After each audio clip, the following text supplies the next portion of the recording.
The Book of Exodus, Chapter 1. Now these are the names of the children of Israel, which came into Egypt. Every man and his household came with Jacob: Reuben, Simeon, Levi, and Judah; Issachar, Zebulun, and Benjamin; Dan, and Naphtali, Gad, and Asher. And all the souls that came out of the loins of Jacob were 70 souls, for Joseph was in Egypt already. And Joseph died, and all his brethren, and all that generation.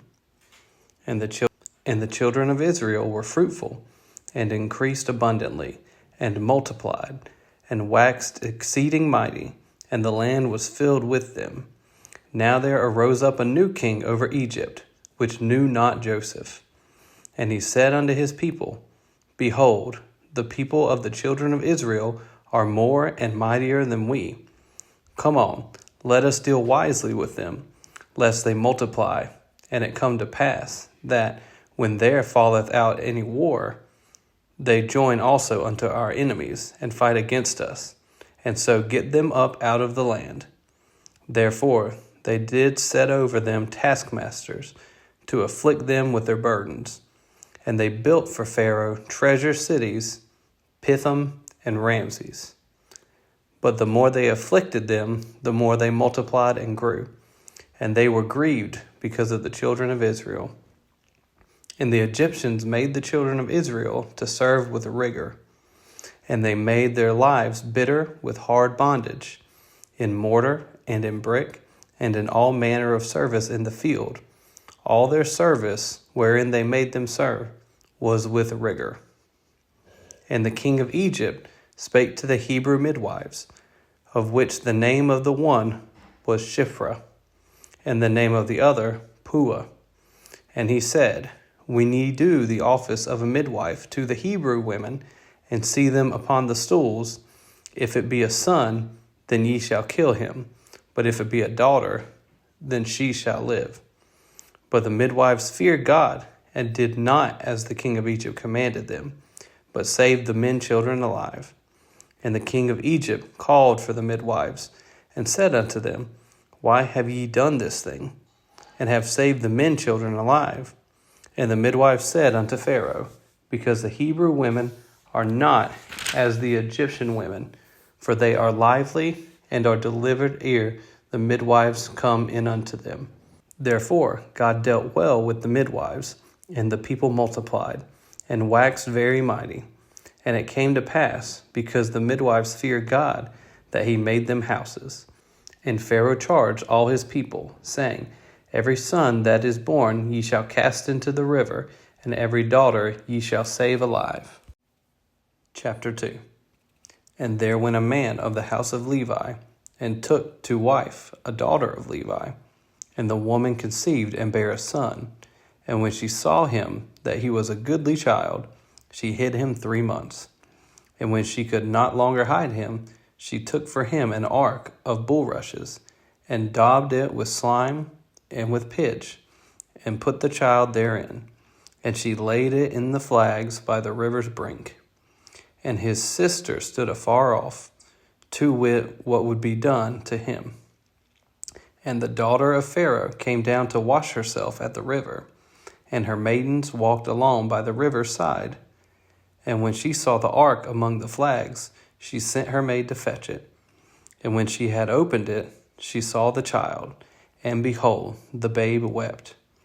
And she had compassion on him, and said, This is one of the Hebrews' children. Then said his sister to Pharaoh's daughter, Shall I go and call to thee a nurse of the Hebrew women, that she may nurse the child for thee? And Pharaoh's daughter said to her, Go. And the maid went and called the child's mother. And Pharaoh's daughter said unto her, Take this child away, and nurse it for me, and I will give thee thy wages. And the woman took the child and nursed it. And the child grew, and she brought him unto Pharaoh's daughter, and he became her son. And she called his name Moses. And she said, Because I drew him out of the water. And it came to pass in those days, when Moses was grown, that he went out unto his brethren, and looked on their burdens, and he spied an Egyptian smiting an Hebrew, one of his brethren. And he looked this way and that way, and when he saw that there was no man, he slew the Egyptian and hid him in the sand. And when he went out the second day, behold, 2 men of the Hebrews strove together. And he said to him that did the wrong, Wherefore smitest thou thy fellow? And he said, Who made thee a prince and a judge over us? Intendest thou to kill me, as thou killest the Egyptian? And Moses feared, and said, Surely this thing is known. Now when Pharaoh heard this thing, he sought to slay Moses. But Moses fled from the face of Pharaoh, and dwelt in the land of Midian, and he sat down by a well. Now the priest of Midian had 7 daughters, and they came and drew water, and filled the troughs to water their father's flock. And the shepherds came and drove them away, but Moses stood up and helped them, and watered their flock. And when they came to Reuel their father, he said, How is it that ye are come so soon today? And they said, An Egyptian delivered us out of the hand of the shepherds, and also drew water enough for us, and watered the flock. And he said unto his daughters, And where is he? Why is it that ye have left the man? Call him, that he may eat bread. And Moses was content to dwell with the man, and he gave Moses Zipporah his daughter. And she bare him a son, and he called his name Gershom. For he said, I have been a stranger in a strange land.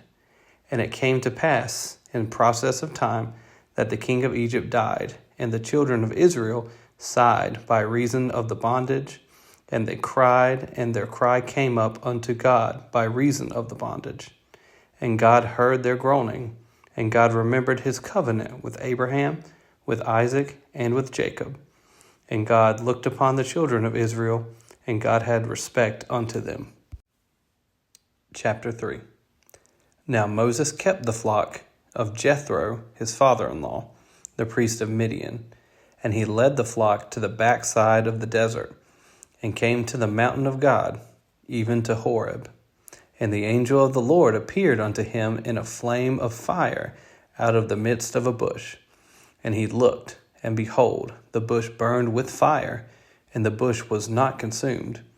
And Moses said, I will now turn aside, and see this great sight, why the bush is not burnt. And when the Lord saw that he turned aside to see, God called unto him out of the midst of the bush, and said, Moses, Moses. And he said, Here am I. And he said, Draw not nigh hither, put off thy shoes from off thy feet, for the place whereon thou standest is holy ground. Moreover, he said, I am the God of thy father, the God of Abraham, the God of Isaac, and the God of Jacob. And Moses hid his face, for he was afraid to look upon God. And the Lord said, I have surely seen the affliction of my people which are in Egypt, and have heard their cry by reason of their taskmasters, for I know their sorrows. And I am come down to deliver them out of the hand of the Egyptians, and to bring them up out of that land unto a good land and a large, unto a land flowing with milk and honey, unto the place of the Canaanites, and the Hittites, and the Amorites, and the Perizzites, and the Hivites, and the Jebusites. Now therefore, behold, the cry of the children of Israel is come unto me, and I have also seen the oppression wherewith the Egyptians oppress them. Come now therefore, and I will send thee unto Pharaoh, that thou mayest bring forth my people, the children of Israel, out of Egypt.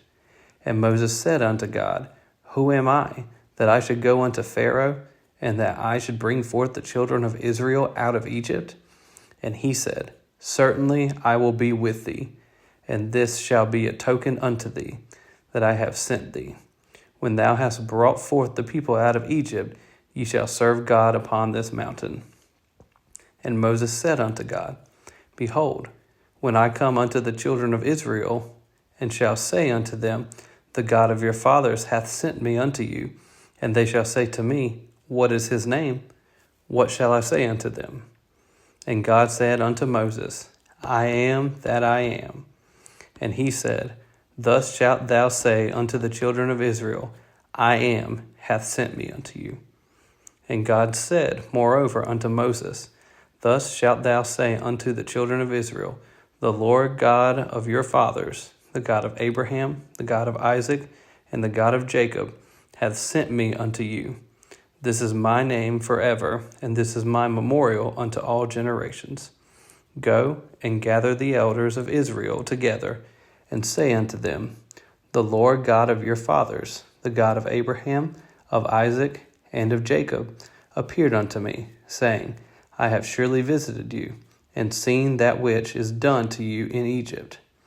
And I have said, I will bring you up out of the affliction of Egypt unto the land of the Canaanites, and the Hittites, and the Amorites, and the Perizzites, and the Hivites, and the Jebusites, unto a land flowing with milk and honey. And they shall hearken to thy voice, and thou shalt come, thou and the elders of Israel, unto the king of Egypt, and ye shall say unto him, The Lord God of the Hebrews hath met with us. And now let us go, we beseech thee, 3 days' journey into the wilderness, that we may sacrifice to the Lord our God. And I am sure that the king of Egypt will not let you go, no, not by a mighty hand. And I will stretch out my hand, and smite Egypt with all my wonders, which I will do in the midst thereof, and after that he will let you go. And I will give this people favor in the sight of the Egyptians, and it shall come to pass, that when ye go, ye shall not go empty. But every woman shall borrow of her neighbor, and of her that sojourneth in her house, jewels of silver, and jewels of gold, and raiment. And ye shall put them upon your sons, and upon your daughters, and ye shall spoil the Egyptians.